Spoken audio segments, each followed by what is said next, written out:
Hello everyone, my name is Kemp. Welcome back to the channel, and yes, I don't have a hat on for this video. I'm doing this one with my hair actually out for once. I don't do a lot of those. A lot of the time my hair is in a hat because it's wild and crazy and gets in my face. But I figured screw it. I gotta get this over with, and I really don't feel like going to grab a hat. I'm still sick, as you guys can probably tell from my voice. I start work tomorrow at 11. Actually, I gotta be there by like 10:30, 10:45. So I start work early as fuck tomorrow, and I'm still kind of sick. So this fucking sucks. But I'll be fine, I think, maybe. That's not what's important. What's important is today. Oh, excuse me. We're doing the WWE NXT Halloween Havoc 2022 predictions for me and Jesse. This is actually a pay-per-view where we have a lot of different choices. Like normally we're pretty similar in who we choose, but a lot of these matches we chose differently for, which is nice. We don't do that a lot, and it's always nice to kind of get a pay-per-view where we have different choices.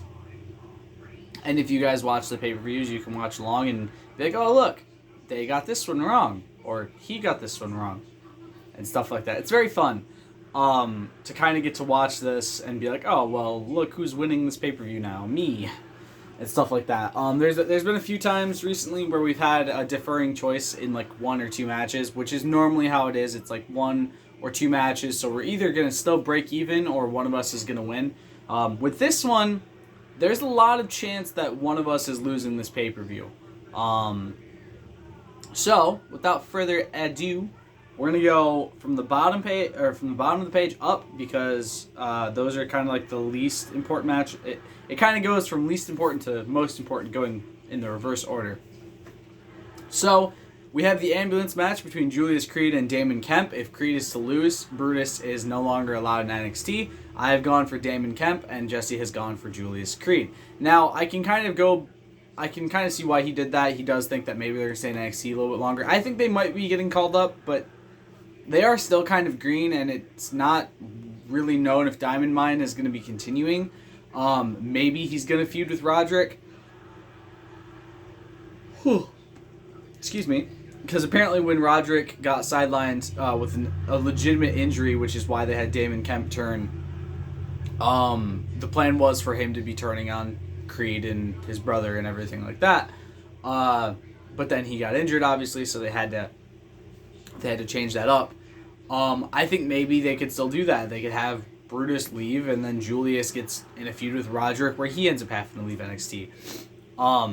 Arguably, it's a weak story, but I just don't see Damon. I see Damon winning this more than Julius, and maybe sending the Creeds up to the main roster with Roderick. I guess we'll see. Ivy's doing good. Like everyone in that group is really good in the ring right now. They're kind of charisma vacuums. It's a stable full of charisma vacuums for the most part. But like the wrestling, the in-ring talent is very good. Get them a good manager and they'll do fine. Fuck. Give them Kurt Angle if he's willing to go on the road again. Fucking A. Who cares?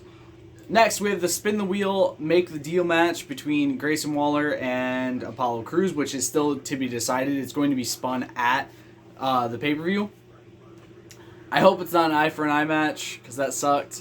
I have gone for Grayson Waller, and Jesse has gone for Apollo Crews. Again, I can kind of see where he's coming from with this one, and I'm not a big Grayson Waller fan. I kind of think he's an annoying asshole, but I see him winning this match more than Apollo Crews. I don't know. Maybe I'm going to be proven wrong during this match. This is the one match where I'm like, okay, either way, it could go either way, legitimately. I don't know. Next, we have the Spin the Wheel Weapons Wild match between Roxanne Perez and Cora Jade. Both Jesse and I have gone for Roxanne Perez. Not that either of us hates Cora Jade. She's actually one of my favorite female superstars in NXT right now. Her relationship choices could be a little bit better. But what are you gonna do? No, if you guys didn't know, she's dating Brawn Borreca, the current NXT champion. Which, I mean, really, maybe he's a really nice person outside of the ring, but honestly, I could not. If I was in her shoes. Could not see why you'd want to be with, just why, but whatever. That's not what we're here to talk about. I think Perez has this. Cora Jade's kind of been on top of this feud the entire time. Rhea beat Roxanne, and Cora beat Raquel. Raquel and Shotzi lost the tag team championship match on Friday, which nobody's surprised about. Yeah, this feud just been very... I feel like this feud's been very one-sided, and it makes more sense for Roxanne to kind of get the win here. You know, there was the one match where she had the kendo stick in her hands, but decided not to use it, and that ended up kind of costing her the match. And I think this, with Weapons Wild, I think it's got a good chance for her to not be seen that way. Obviously, there's a lot of... This storyline's been played out a lot. Bayley and Alexa, when they had the kendo stick on a pole match, and Bayley was too scared to use it, which ended up costing her the match. Liv versus Ronda in an Extreme Rules match, which ended up costing Liv the championship. You know, it happens again and again and again, where you see the babyface too scared to use a weapon, and it ends up costing them. So I really hope that if Roxanne and Cora really want to put on a good match and not have it be like every other Extreme Rules match or kendo stick on a pole or whatever match, that they really do show that Roxanne's willing to go to that length to win this match. Otherwise, it's very predictable, and it's going to be Cora winning over and over and over again. Granted, that old formula, not counting Liv and Ronda, was always under Vince McMahon, but again, the big thing with Liv and Ronda is it's telling a bigger overarching story, so I understand why that Extreme Rules match went the way it did. And she wasn't actually scared to use weapons. She was pretty willing to use them. She just ended up getting beat. Next, we have the NXT North American Championship ladder match, which is probably going to be my favorite match of the night. Carmelo Hayes versus Oro Mensa. I'm very excited to see more of what Mensa does. He's very good in the ring. Wes Lee, Von Wagner, and Nathan Frazier. I have gone for Nathan Frazier, and Jesse has gone for Carmelo Hayes. Multi-man ladder matches are always the one where we tend to... It's either we tend to have like very similar picks and they're the same person, or they're very different sides of the coin. If you look back at the past Money in the Bank matches, past ladder matches in NXT on the main roster, a lot of the time in the multi-man ones specifically, we're choosing very similar people. It's a lot of the time it's the same person that we choose. Like with the Money in the Bank ladder match, we tend to choose the same person. We tend to gravitate towards the same person as we have this sort of idea of what they're going to be doing. The same can be said with the Royal Rumble. We tend to kind of focus on the same person a lot. Or we tend to be very opposite sides of the coin. Like, my best example is when Shinsuke won, we both chose Shinsuke and we both chose Asuka. We had the exact same choices. But in the future, like he's had Charlotte and I've had like Becky or somebody. Like we've had very different options for who we think's gonna win the Rumble a lot of the time the past couple of years. That first year, 2019, 2018, whatever year Shinsuke and Asuka won, that was kind of the first time we'd really gotten the chance to really look at a Rumble and have an idea of what it was gonna be. And it was a really good Rumble. It's still one of my favorite Rumble pay-per-views. We had that great... Wait, was it 2018 or 2017? Whatever year it was. Great pay-per-view all around. But yeah, there's been a lot with multi-man matches, so us being different on this isn't really that shocking to me at the end of the day. It happens a lot. But also there's a lot of times where we're the same. We have the same person. Like I think Money in the Bank this year, we had different choices. Next, we have the NXT Women's Championship match. We have Mandy Rose versus Alba Fire. I've gone for Mandy and Jesse's gone for Alba. I don't hate Alba Fire. Actually, I really like Kaylee Ray. She's one of my favorite female superstars in NXT. I really wish they wouldn't have given her the very stupidly ridiculous name change. That can be said with a lot of people in NXT and WWE right now, though. So, you know. I really wish they would have kept her name what it was. She sounds better. Her move is better when it's that because it's the KLR bomb. It's not just called the Gory Bomb, which is kind of... I mean, like, don't get me wrong. Gory Guerrero, respect, rest in peace, man. Fantastic wrestler. I think he's dead. I can't remember for sure. That's what happens when I have sick brain.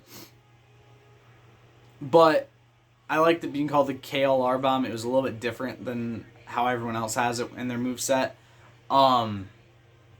Mandy has officially, I think, hit the 2-year mark as champion. Or 1 year mark. I don't remember. Something like that. I think she's at the 1 year mark officially now, or some shit like that. Something around that number. And while I kind of hate her having that reign, like, I don't enjoy Mandy that much. She's better in the ring than she was. I also don't think Alba's gonna win it here. I think Alba's going to be the next person to hold the championship. I just don't think she's winning it at Halloween Havoc. My best guess is she's winning it right before the new year ticks off, probably in December, or maybe at the start of January. I see Toxic making their heads known, making their presence known, and costing Alba this match. Especially with the Sonya Deville situation. Unless she's got backup that we don't know about, which, fair enough, she could. Maybe she's got Doudrop and Nikki ASH waiting in the rafters for her backup. I don't fucking know, man. Like, I really don't know where this is going with this story. All I know is Alba has consistently been on the other side of, like, 4-on-1 beatdowns and 3-on-1 beatdowns. So, I could see this going either way, but I see it being more possible that Mandy retains, and probably through shenanigans. And finally, with the NXT Championship Triple Threat match, we have Brawn Borreca versus Jd Mcdonald, don't Google my name, and Ilya Dragunov, and we've both gone for Dragunov. At the end of the day, the biggest part about this, the biggest reason we have this prediction is neither of us likes Brawn Breaker, and we just don't see them giving the title to Jd Mcdonald. After the speaking out movement and the fact that this is like his third attempt this year to win this championship, I just don't see him winning it. I want Dragunov to win it, and I don't know why. I can't 100% say why Jesse does. Maybe he just realizes it's the perfect time to have him win it. Braun seems well enough in the ring to go to the main roster, and that's been a rumor for literally since he lost the title to Dolph Ziggler. That has been the rumor, that he was going to the main roster, and it still has happened. But on top of that, Dragunov just makes sense. Like, him and McDonough both being in the match means most likely JD's eating the pin. Regardless of who wins this match, JD is probably going to eat the pin. And I think the fact that Ilya's in this match just shows that they want to give him the championship run he was owed. Like, the man's fantastic. He's great in the ring. He's charismatic. His accent isn't that bad. Like, a lot of the time with wrestlers from other countries, their accents are very difficult to understand, especially Russia and Spanish-speaking countries, where they speak in typically completely different dialects than we do and completely different languages. His is fantastic. Like, he sounds well, and like he talks very well for somebody from a different country, and it's not super hard to understand him. It's easier to understand him than it is to understand Brawn Breaker at times, and Brawn Breaker's American. But I think the big reason JD is here is to eat the pin, which does suck when you can look at like a triple threat match and be like, oh, this guy's just here so the other guy doesn't look weak when he loses his title. It's a proven formula, and almost every time Jesse and I have looked at a triple threat match with championships involved, we look at one person who's kind of an outlier and say, that person's just there to eat the pin. But could you imagine if they actually won this fucking match? But obviously, Ilya Dragunov won the NXT UK Championship and then had to relinquish it due to injury, which I believe was actually in a match with Jd Mcdonald, the previously known Jordan Devlin. And then, obviously the unification happened, which arguably should have been Ilya versus Braun rather than Tyler. No offense to Tyler. I love Tyler Bate. I think Tyler should have won that match. But I think this is where Ilya wins it and becomes the first person to win the NXT UK and NXT championships, which would be insane. Obviously, there's been a few female superstars that have won both, obviously, but there's been no male superstars that have won the NXT UK Championship as well as the NXT Men's Championship. And I really do want Ilya to be that person. I'm a huge Ilya Dragunov fan. He is probably one of my favorite superstars right now. So yeah, hope you guys enjoyed this video. I'll see you next one. Stay golden. Peace.